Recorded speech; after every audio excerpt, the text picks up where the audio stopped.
तपाईलाई यस च्यानलमा फेरि पनि हार्दिक स्वागत गर्न चाहन्छु। हामी केही श्रृङ्खलादेखि रोबर्ट टी कियोसाकीद्वारा लिखित रिच ड्याड पुअर ड्याड भन्ने पुस्तक पढिरहेका छौँ। आर्थिक सफलताका लागि आफ्ना बच्चालाई के सिकाउने भन्ने स्पष्ट मार्ग निर्देश गर्ने यस पुस्तकमा रोबर्ट टी कियोसाकी आफै भन्नुहुन्छ, अधिकांश मानिसले वर्षौंसम्म स्कुल गएर पनि पैसाको बारेमा केही बुझ्न पाएका हुँदैनन्। परिणामस्वरूप पैसाको लागि मात्र काम गर्छन्, पैसासँग सम्बन्धित समस्यासँग जुधिरहन्छन्, पैसालाई कसरी काम गराउने भनेर जान्दैनन्। यस पुस्तकलाई नेपाली भाषामा दिलीप कुमार श्रेष्ठले अनुवादन गर्नुभएको छ। अच्युत कोइरालाले भाषा सम्पादन गर्नुभएको छ भने पाँच पोखरी प्रकाशन गृहद्वारा नेपाली भाषामा प्रकाशित गरिएको छ। यस पुस्तकको तेस्रो श्रृङ्खलामा हामीले पृष्ठ 72 को सुरुवातसम्म पढेका थियौँ। आज पृष्ठ 72बाट फेरि लगातार कन्टिन्यू गर्दैछौँ। यहाँसम्म आइपुग्दा हामीले रोबर्ट टी कियोसाकी र उसको साथी माइकको बुवाबाट पैसा कसरी कमाउन सकिन्छ भन्ने विषयमा छलफल गरिरहेका छन् र यसैको विषयमा चर्चालाई हामी लगातार गर्नेछौँ। अब सुरु गरौँ। यद्यपि यिनीहरू राम्रो मान्छे हुन् र परिश्रमी पनि हुन्, फेरि पनि तपाईँले यिनीहरूको आलोचना किन गर्दै हुनुहुन्छ? मैले सोधेँ। धनी बुवाको अनुहारमा मुस्कान छायो। श्रीमती मार्टिन मेरो लागि आमा जस्तै हुन्। म यति कठोर परेर उनको मजाक उडाउन सक्दिनँ। यो कठोर अवश्य पनि लाग्छ।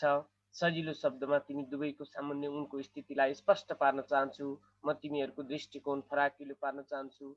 धेरैजसो मानिसले टाढासम्म देख्न सक्दैनन् किनभने उनीहरूको दृष्टिकोण साँघुरो हुन्छ। म तिमीहरूले स्पष्टसँग टाढासम्म देख्न सक भन्ने चाहन्छु। बहुसङ्ख्यक मानिसले आफू फँसेको जाल देख्न सक्दैनन्। माइक र म यहाँ सोच्दै बसिरह्यौँ। हामीले उहाँको कुराको तात्पर्य पूर्ण रूपले बुझ्न सकेका थिएनौँ। उहाँको कुरा सुन्दा कठोर र तितो लागे पनि उहाँले हामीलाई केही सिकाउने हर प्रयास गरिरहनु भएको थियो। मुस्कुराउँदै धनी बुवाले भन्नुभयो, के 25 सेन्ट प्रति घण्टाको अफर राम्रो लागेन? के यो सुन्दा मुटुको धड्कन बढेन? यथार्थमा यस्तै भइरहेको भए पनि मैले छैन भन्ने भावना आफ्नो टाउको हल्लाएँ। प्रति घण्टाको 25 सेन्ट मेरो हैसियतभन्दा धेरै थियो। ठिक छ, त्यसो भए म तिमीलाई 1 घण्टाको $1 दिन्छु। धनी बुवाले व्यङ्ग्यात्मक मुस्कानका साथ भन्नुभयो। अब मेरो धड्कन एक्सप्रेस जस्तै दौडिरहेको थियो। मेरो दिमागले चिच्याइ भनिरहेको थियो, उहाँको कुरा मान, छिटो मान। मलाई आफ्नो कानमाथि नै भरोसा रहेन र चुपचाप रहे। ठिक छ, त्यसो भए $2 प्रति घण्टा। म जस्तो सानो 9 वर्षीय पुरानो दिमागमा कसैले बम पड्काइदिए जस्तै मलाई लाग्दै थियो। 1956 $2 प्रति घण्टाको कमाइले मलाई संसारको सबैभन्दा धनी बालक बनाइदिएको थियो। म यति धेरै पैसा कमाउन सक्छु भन्ने कल्पना पनि गर्न सक्दिनँ। म मन्जुर छु भन्न चाहन्थे र समझदारीलाई पक्का गर्न चाहन्थे। मैले नयाँ साइकल देखिरहेको थिएँ, नयाँ बेसबलको ग्लभ्स पन्जा देखिरहेको थिएँ। मसँग चम्किलो नोट देखेर मेरा साथीले गर्ने प्रशंसा र जलन आँखा अगाडि नाचिरहेका थिए।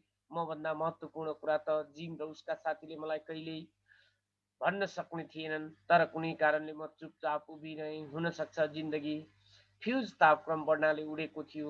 यद्यपि मनमनै प्रति घण्टाको $2 प्रस्ताव स्वीकार्ने तीव्र दबाव हुँदै थियो। आइसक्रिम पग्लिएर हातबाट बगिरहेको थियो। आइसक्रिमको बिड खाली थियो र पिलमा भेनिला चकलेटका टुक्रा थिए। त्यसको स्वादमा कमिलाहरू झुमिरहेका थिए। धनी बुवाले दुई बच्चालाई हेरिरहनुभयो, जो आँखा च्यातेर एक टकले उहाँलाई नै हेरिरहेका थियौँ। उहाँले मनमनै हाम्रो परीक्षा लिइरहनु भएको थियो। हाम्रो भित्री मन उहाँको अफर मान्न बेचैन हुँदैछ भन्ने पनि उहाँ जान्नुहुन्थ्यो। हरेक मान्छेको आत्माको कुनै एक भाग कमजोर हुन्छ र जसलाई किन्न सकिन्छ भन्ने उहाँ राम्ररी जान्नुहुन्थ्यो। त्यसको विपरीत हरेक मानिसको आत्माको एक भाग बलियो र दृढ निश्चय हुनाले त्यसलाई कहिले पनि किन्न सकिँदैन भन्ने पनि उहाँलाई थाहा थियो। वास्तविक प्रश्न यी दुई मध्ये कुन भागको मात्रा बढी छ, शक्तिशाली छ भन्ने थियो। उहाँले आफ्नो जिन्दगीमा हजारौं मानिसका परीक्षा लिइसक्नु भएको थियो। जब उहाँ जागिरका लागि आएका मानिसको इन्टरभ्यू लिनुहुन्थ्यो, त्यति बेला उनी हरेकपल्ट आत्माहरूको परीक्षा लिनुहुन्थ्यो। ठिक छ, $5 प्रति घण्टा। अब एक्कासी मेरो मनभित्र शान्ति छायो। केही थियो जुन बदलिसकेको थियो। अफर निकै धेरै भएकोले मूर्खतापूर्ण लागिरहेको थियो।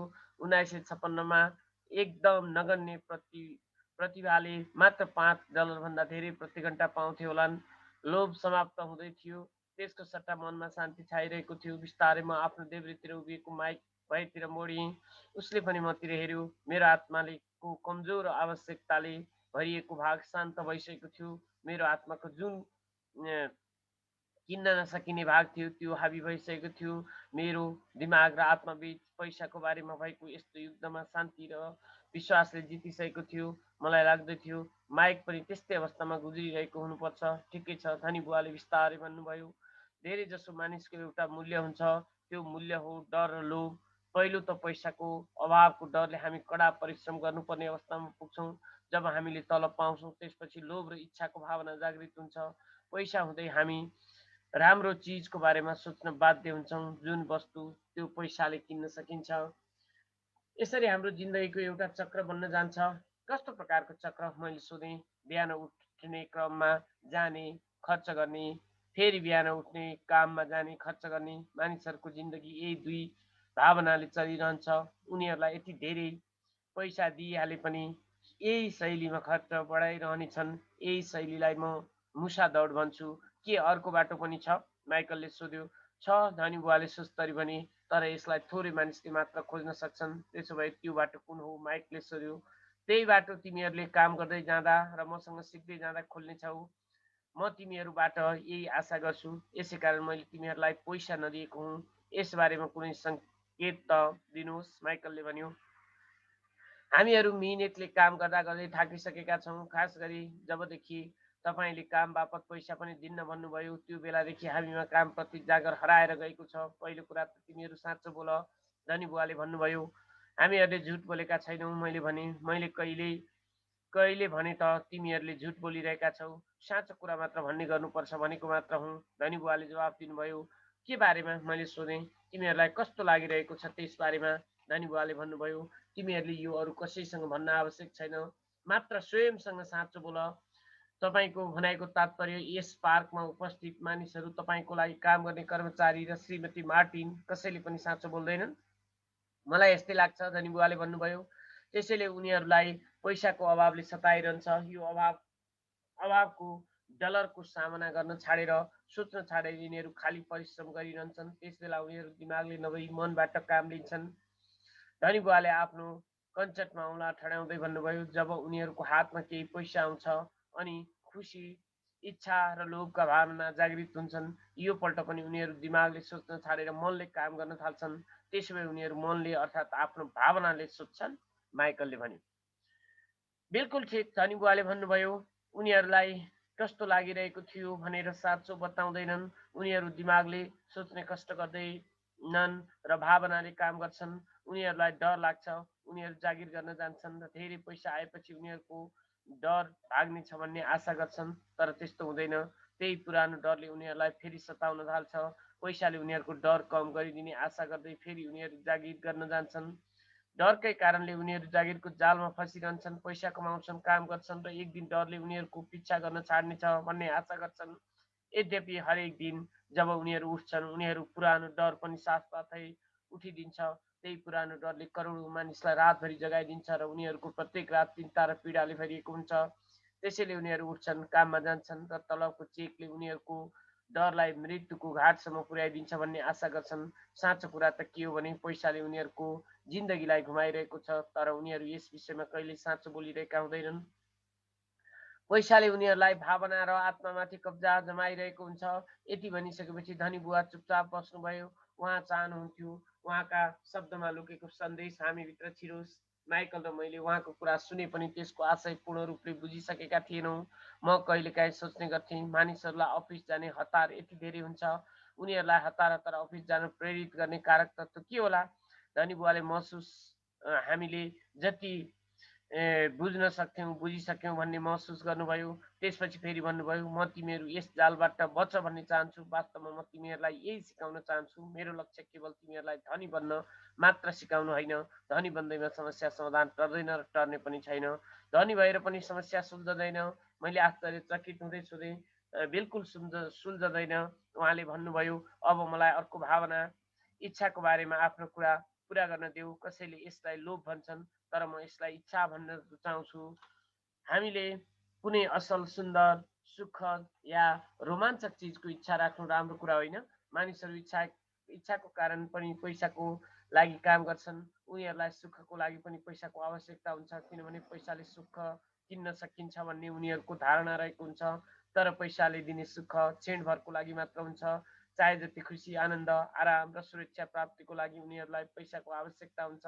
यसकारण उनीहरू काम गरिरहन्छन्, उनीहरू सोचिरहन्छन्। पैसाले डर र लोभले छटपटाइरहेका उनीहरूको आत्मालाई शान्ति दिनेछ, तर त्यसले त्यो काम गर्न सक्दैन।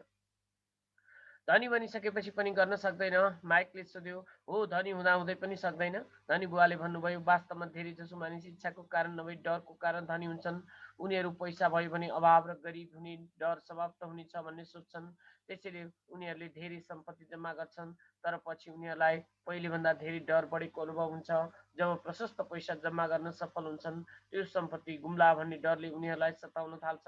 मैले यस्ता साथीहरूलाई पनि देखेको छु जो धेरै पैसा हुँदाहुँदै पनि काममा जुटिरहन्छन्। मैले यस्ता मानिसहरूलाई पनि देखेको छु करोडौँको सम्पत्ति भएर पनि आफ्नो गरिबका दिनमा भन्दा पनि बढी चिन्तित र दुःखी हुन्छन्। उनीहरूलाई आफ्नो सारा सम्पत्ति गुम्ला भन्ने डर छ। धनी बुवा भन्नु पहिले जुन डरले उनीहरूलाई सताइरहेको थियो, धनी बनिसकेपछि डर अझ बढेको हुन्छ। वास्तवमा उनीहरूको आत्माको कमजोर इच्छाले भरिएको भागले अब त्यो यस आरामको जिन्दगी गुमाउन चाहँदैन। यदि उनीहरू कङ्गाल भयो भने उनका साथीहरूले के भन्लान् भन्ने चिन्तामा उनीहरू घुमिरहन्छन्। यसै चिन्ताको कारण कयौँ मानिस त न्युरोटिक र कुण्ठितसम्म भइसकेका हुन्छन्, जबकि उनीहरूसँग पहिलेभन्दा धेरै पैसा हुन्छ। के यसको अर्थ गरिब मान्छे धेरै सुखी हुन्छन्? मैले सोधेँ। हुँदैनन्, मेरो विचारमा त्यस्तो हुँदैन, धनी बुवाले जवाफ दिनुभयो। पैसाको पछाडि दौडनु पनि पागलपन हो। पैसादेखि टाढा भाग्नु पनि अर्को किसिमको पागलपन हो। कोही कसैले अराएर पठाए जस्तै गरी त्यसै बेला त्यस क्षेत्रको एउटा पागल हाम्रो मेजको नजिकैबाट गयो। फोहोरदानी नजिकै उभिएर त्यसमा केही चिज खोज्न थाल्यो। कुराकानीलाई बिचमै रोकेर हामी तिनैजनाले त्यस पागलको क्रियाकलाप सोचपूर्वक हेर्न थाल्यौँ। पहिले कहिले नदेखेको एक टकले हेरिरह्यो। धनी बुवाले आफ्नो पर्सबाट $1 झिकेर देखाउँदै त्यस पागल बुढालाई नजिकै आउन इसारा गर्नुभयो। पहिले देख्ने बित्तिकै ऊ तत्काल नजिकै आयो, पैसा लियो र धनी बुवालाई धेरै धेरै धन्यवाद र शुभकामना दिँदै त्यहाँबाट गयो। ऊ आफ्नो भाग्यलाई धन्यवाद दिँदै अघि बढ्यो। धनी बुवाले भन्नुभयो, मेरा धेरै जसो कर्मचारी र यो पागलमा खासै अन्तर छैन। मैले प्राय यस्ता मानिसहरूसँग भेटेको छु। उनीहरू आफूलाई आदर्शवान देखाउन मलाई पैसामा कुनै रुचि छैन भन्ने गर्छन्, तर फेरि पनि दैनिक 8 घन्टा काम गर्न जान्छन्। यो त यथार्थलाई स्वीकार गरी लुकाउनु हो। यदि उनीहरूलाई पैसामा रुचि नभए जागिरमा किन जान्छन्? यो चिन्तन पागलको चिन्तन हो। कुनै मानिस पैसाको लागि भाग्यलाई दोष दिँदै बसिरहन्छन्। धनी बुवाको यस प्रकारको कुरा सुनिरहँदा मलाई मेरो गरिब बुवाले हजारौँ पटक भनेको कुरा याद आयो। उहाँ सधैँ भन्नुहुन्थ्यो, मलाई पैसामा कुनै रुचि छैन। उहाँ आफ्नो वास्तविकता लुकाउन सधैँ त्यसो भन्ने पनि गर्नुहुन्थ्यो। मलाई आफ्नो कामप्रति धेरै रुचि छ, लगाव छ, त्यही भएर यो काम गरिरहेको छु। त्यसो भए हामीले के गर्नुपर्छ? मैले सोधेँ। के हामी हाम्रो मनबाट डर र लोभको भावना पूर्ण रूपले नहटेसम्म पैसाको लागि काम नगरौँ? होइन, त्यसो गर्नाले धेरै समय बर्बाद हुन्छ। धनी बुवाले भन्नुभयो, भावनाकै कारणले त हामी मान्छे भएका हौँ। यिनै कारणले हामी प्रसिद्ध र ठुलो पदमा पुग्छौँ। भावना शब्दको अर्थ हो चल्लयमान ऊर्जा। आफ्नो भावनाको बारेमा इमान्दार बन र आफ्नो दिमाग साथै भावनाको प्रयोग आफ्नो पक्षमा गर कि आफ्नो विरोधमा। आहा, माइकलले भन्यो, यदि तिमीलाई मेरो कुरा बुझ्न अप्ठ्यारो भएमा केही चिन्ता नलेऊ, आउँदा वर्षमा त्यसको व्यवहारिक पक्ष थाहा भइहाल्नेछ। आफ्ना भावनाको प्रतिक्रिया नगरी विश्लेषण गर्ने कोसिस गर। धेरै मानिस दिमागले सोच्नुको सट्टा आफ्नो मन र भावनाले सोच्छन्। तिमीहरूका भावना त तिमीहरूकै हुनेछन्, तर तिमीहरूले आफ्नो दिमागले सोच्न पनि जान्नु पर्नेछ, किनभने आफ्नो दिमाग केवल सोच्नको लागि बनेको हो। तपाईँ मलाई त्यसको कुनै उदाहरण दिन सक्नुहुन्छ? मैले सोधेँ। किन नसक्नु? धनी बुवाले जवाफ दिनुभयो, जब कुनै मान्छेले आफूले जागिर खोज्ने आवश्यकता छ भनेर भन्छ, त्यति बेला उसका भावनाले निर्णय लिइसकेको हुन्छ। यसको मुख्य कारण भनेको पैसा नहुने डर हो। तर आफ्नो जिन्दगी चलाउनको लागि पैसाको आवश्यकता त पर्छ नै, होइन र? मैले भने। धनी बुवाले मुस्कुराउँदै भन्नुभयो, बिल्कुलै पर्छ। मैले पैसा नहोला भन्ने डरको कारण नै जागिर गर्ने विचार आएको हो मात्रै भनेको हुँ। माइकलले भन्यो, मैले बुझ्न सकिनँ। धनी बुवाले भन्नुभयो, यदि तिम्रो मनमा पैसाको अभाव हुने डर लाग्छ भने तुरुन्तै जागिर खोज्न नदौडिनु। पैसा कमाएर डर भगाउनतिर नलागी आफैसँग यो प्रश्न सोध्नु, के डरको सबैभन्दा राम्रो औषधि जागिर हो? मेरो विचारमा त्यसको जवाफ होइन हुन्छ। खास गरेर तिमीहरूले कुनै मानिसको सम्पूर्ण जीवनलाई हेर्छौ भने जागिर दीर्घकालीन समस्याको अल्पकालीन समाधान हो। तर मेरो बुवाले पढ, राम्रो नम्बर ल्याऊ, ताकि पछि गएर सुरक्षित र राम्रो जागिर मिल्न सकोस् भनेर सधैँ भन्ने गर्नुहुन्छ। मैले हडबडमा भनिरहेँ, हो, उनी त्यसो किन भन्छन्, म राम्ररी बुझ्छु। धनी बुवाले मुस्कुराउँदै भन्नुभयो, धेरै जसो मानिस यस्तै सल्लाह दिन्छन्। उनीहरूको लागि यो एउटा राम्रो विचार हो, तर मानिसहरूको त्यस सल्लाहको पछाडि पनि डर लुकेको हुन्छ। तपाईँको आशय अनुसार मेरो बुवाको डरको कारण यस्तो भन्दै हुनुहुन्छ? हो, धनी बुवाले भन्नुभयो, तिमीले सायद पैसा कमाउन, समाजमा फिट हुन नसक्लाऊ भनेर उहाँ चिन्तित हुनुहुन्छ। उहाँलाई नराम्रो नठान, उहाँले तिम्रो भलाइ चाहनुहुन्छ अनि तिमीलाई माया गर्नुहुन्छ। मलाई लाग्छ उहाँको डर स्वाभाविक र ठिकै पनि हो। शिक्षा र जागिर महत्त्वपूर्ण छन्, तर त्यसले डरको उपचार हुन सक्दैन।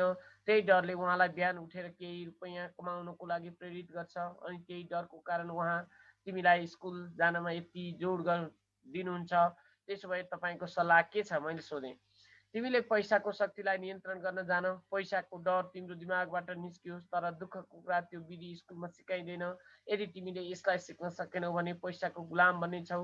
यही कुरा तिमीले बुझ भन्ने म चाहन्छु।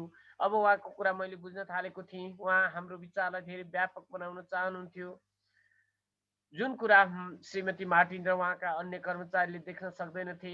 मेरै बुवाले पनि देख्न सक्नुहुन्न थियो। अरूले देख्न नसक्ने त्यस कुरालाई देख्न सक्ने योग्यता हामीमा आओस् भन्ने उहाँ चाहनुहुन्थ्यो। उहाँले दिएका उदाहरण यस समय कठोर अवश्य लागिरहेको थियो, तर त्यसको तोड अति सदन थियो। मैले ती कुरा कहिल्यै बिर्सिनँ। मेरो दृष्टिकोण त्यस दिन धेरै ठुलो भइसकेको थियो। बहुसङ्ख्यक मानिस सामु ओछ्याइएका जाल अब देख्न थालिसकेको थिएँ।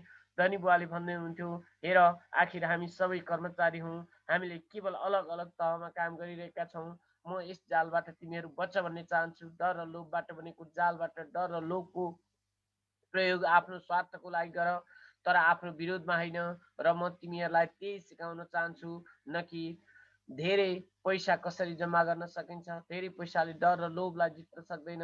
यदि डर र लोभमाथि तिमीले विजय पाउन सकेनौ भने चाहे जति नै धनी बने पनि वास्तवमा तिमी एउटा धेरै तलब पाउनेवाला दास नै हुनेछौ। मैले सोधेँ, त्यसो भए हामी कसरी यो जालबाट बच्न सक्छौँ?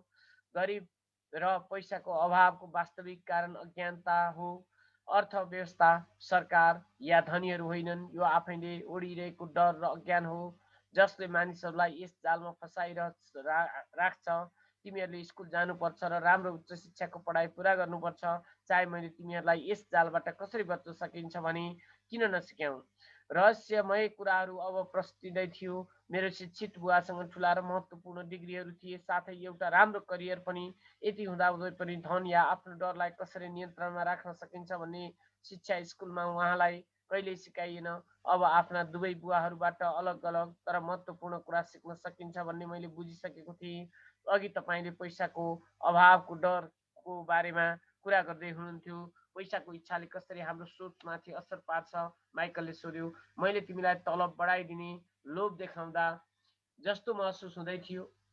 के त्यति बेला आफ्नो इच्छा बढ्दै गएको तिमीले देख्यौ? हामीले आफ्नो टाउको हल्लाउँदै सहमति जनायौँ, तर तिमीहरू आफ्ना भावनाको वशमा परेनौ र हतारमा निर्णय गरेनौ। फलस्वरूप तिमीहरूले सोच्ने समय पायौ। यो सबभन्दा महत्त्वपूर्ण कुरा हो। हामीभित्र सधैँ डर र लोभका भावना रहन्छन्। त्यस बेलामा सधैँ भावनाको प्रयोग आफ्नो समर्थनमा गर। भावनाहरूको वशमा नपरी दिमागलाई दूषित हुनबाट बचाऊ। बहुसङ्ख्यक मानिस डर र लोभको प्रयोग आफ्नै विरोधमा गर्छन्। यो अज्ञानको सुरुवात हो। डर र इच्छाका भावनाको वशमा परेर नै धेरै जसो मानिसले तलबको चेक, पदको बढुवा र जागिरको सुरक्षाको पछि भाग्दा भाग्दै आफ्नो पुरै जिन्दगी बिताइदिन्छन्। भावनाहरूको आधारमा उनको यो विचारले कतातिर लैजान्छ उनीहरू सोच्दैनन्। यो त गाडी तान्ने गधाको नाककै अघिल्तिर मालिकले गाजर झुन्ड्याइदिए जस्तै भयो। गाजर पाउने आशामा मालिक जता जता जान्छ, बिचरा गधा पनि उतै पछि पछि लाग्छ। भोलि फेरि गधाको लागि अर्को गाजर आउनेछ अनि पुनः गधाले त्यही उपक्रम दोहोऱ्याउनेछ। भनाइको मतलब, जुन समय मैले पनि नयाँ बेसबल ग्लभ्स क्यान्डी र खेलौनाको सपना देख्न सुरु गर्दै थिएँ। त्यसबेला मेरो हालत पनि गाजरको पछि लागिरहेको गधा जस्तै हुन्थ्यो। माइकले सोध्यो, हो, उमेर सँगसँगै तिम्रा खेलौना पनि धेरै महँगा हुँदै जानेछन्। आफ्ना साथीहरूमाथि रवाब देखाउनको लागि एउटा नयाँ कार, एउटा नयाँ भव्य घर आदि। धनी बुवाले हाँस्दै भन्नुभयो, डरले तिमीहरूलाई ढोकाबाट बाहिर धकेलिदिन्छ, तर इच्छाले तिमीहरूलाई भित्र बोलाउँछ, तिमीलाई चट्टानहरूतिर लोभ्याउँछ। त्यही नै जाल हो। त्यसो भए यो जाललाई कसरी काट्न सकिन्छ? माइकलले सोध्यो। अज्ञानको कारण डर र इच्छा बढ्छन्, त्यसैले उनीहरूसँग जति धेरै पैसा हुन्छ उनीहरूको डर पनि त्यति नै ठुलो हुन्छ। धन गाँजा जस्तै भ्रम हो, गाजर जस्तै भ्रम हो। यदि गधाले पुरा तस्बिर देख्न सक्थ्यो भने सायद उसले गाजरको पिछा गर्ने आफ्नो निर्णयमा पुनर्विचार गर्थ्यो होला। मानिसको जीवन अज्ञान र ज्ञानको बिचमा हुने सङ्घर्ष हो। धनी बुवाले सम्झाउँदै भन्नुभयो, यदि कुनै मानिसले आफ्नो ज्ञानको खोजलाई बन्द गर्न साथ उसको जीवनमा अज्ञान पसिहाल्छ, त्यस्तै सङ्घर्ष हरेक क्षण हुने गर्दछ। त्यसकारण हामीले आफ्नो दिमागलाई या त बन्द गर्ने या खुला राख्ने भन्ने कुरा सिक्ने निर्णय लिनुपर्छ। हामी जिज्ञासु भएर सुनिरहेका थियौँ। हेर, स्कुल धेरै नै महत्त्वपूर्ण छ। कुनै कला वा व्यवसाय सिक्नको लागि तिमीहरू स्कुल जान्छौ ताकि भोलिका दिनमा तिमीहरू समाजलाई योगदान दिन सक्ने बन। हरेक समाजमा शिक्षक, डाक्टर, मेकानिक, कलाकार, हलुवाई, व्यावसायिक मानिस, पुलिस अफिसर, आगो निभाउने र सिपाहीहरूको आवश्यकता हुन्छ। हाम्रो समाज विकसित र समृद्ध पनि अनि संस्कृत रूपले उदाहरणीय बन्न सकोस् भनेर स्कुलले नै उनीहरूलाई सिकाउँछन्। तर दुर्भाग्य, कयौँ मानिसका लागि स्कुलले शिक्षाको सुरुवात नभई अन्त्य गरिदिन्छन्। धनी बुवाले दुखेसो पोख्नुभयो। लामो मौनता छाइरह्यो। धनी बुवा मुस्कुराइरहनु भएको थियो। त्यस दिन उहाँले भनेको कुरा मैले पूर्ण रूपमा बुझ्न सकेको थिइनँ, तर धेरैजसो महान शिक्षकका शब्दले वर्षौँसम्म हामीलाई सिकाइरहन्छन्। त्यस्तै गरी उहाँका शब्द पनि आज मेरो मथिङगलमा घुमिरहेका छन्।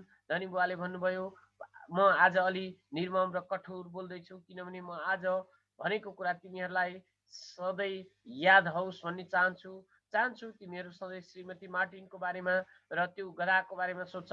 यिनलाई कहिल्यै नभुल। यदि तिमीहरूले आफ्नो समझदारीले यिनलाई नियन्त्रणमा राख्न सकेनौ भने डर र लोभ रूपी तिम्रा दुई भावनाले तिमीहरूलाई जिन्दगीको सबैभन्दा ठुलो जालमा फसाउँछन्। आफ्नो सपना पुरा नगरी डराई डराई जीवन बिताउनु निर्ममता हो।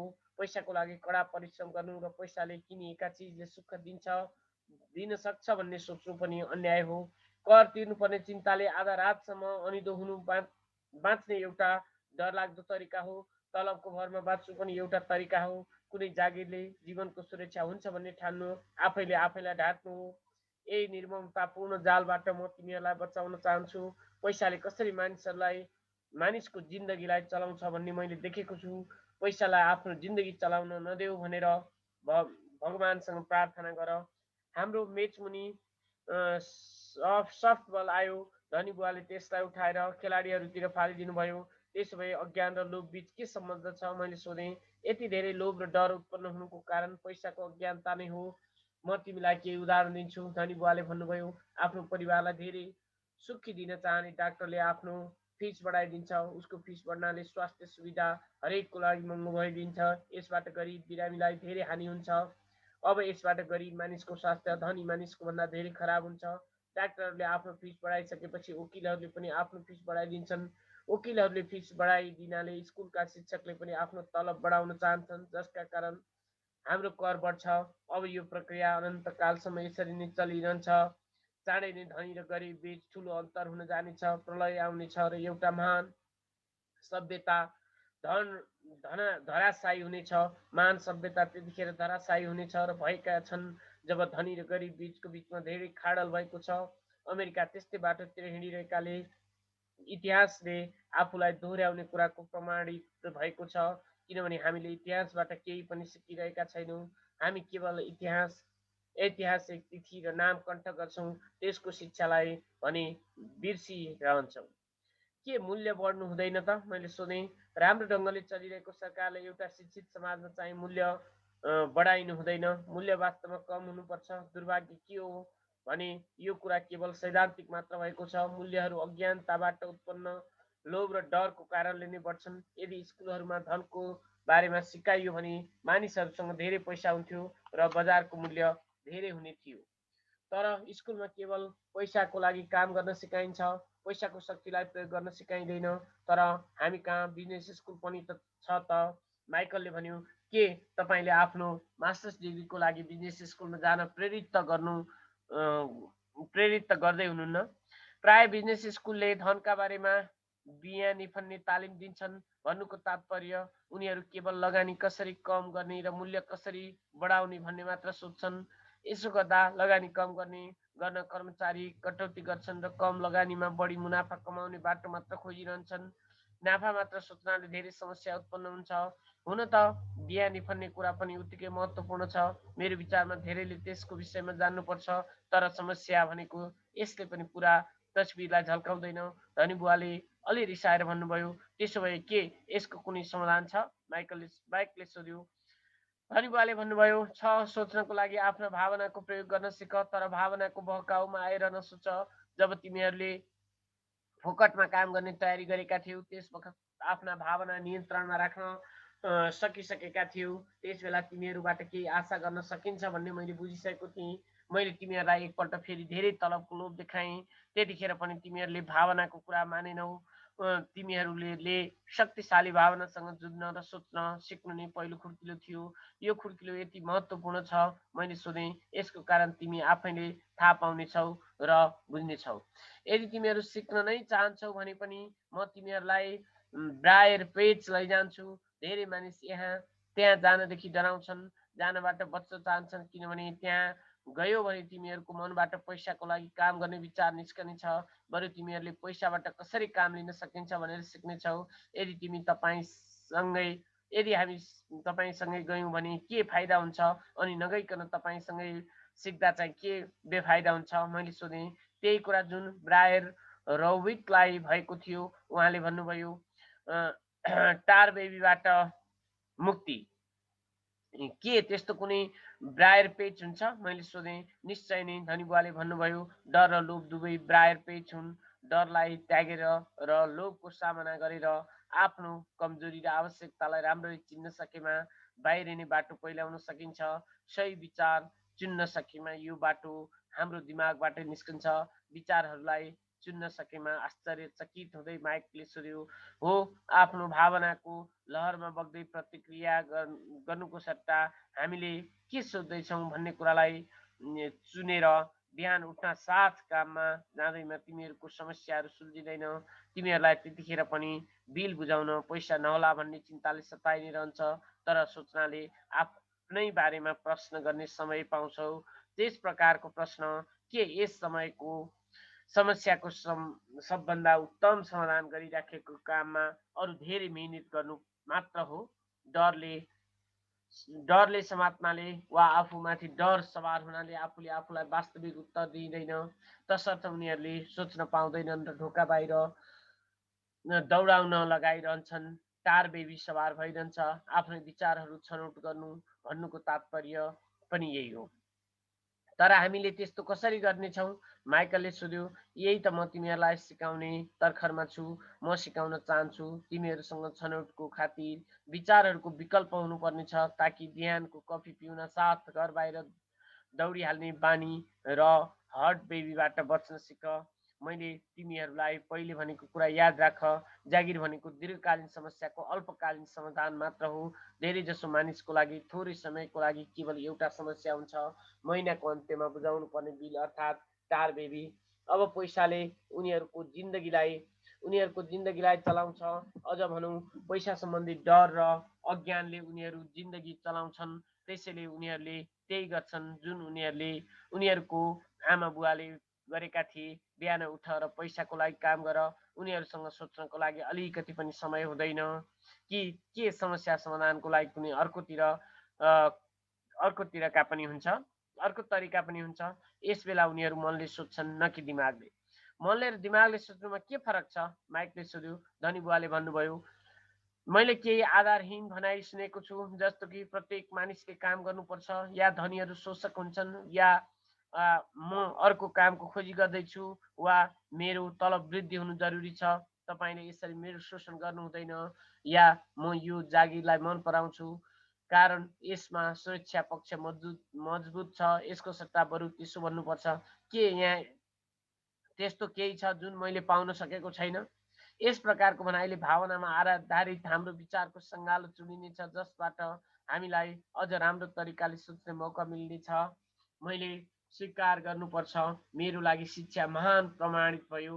कतिखेर कसले मनले बोलिरहेको छ, कसको दिमागले, कसको शब्दमा भावना लुकेको छ अनि कसको शब्दमा विचार भनेर जान्नको लागि यो एउटा उपाय थियो, जुन उपाय जीवनभर मेरो काममा आयो।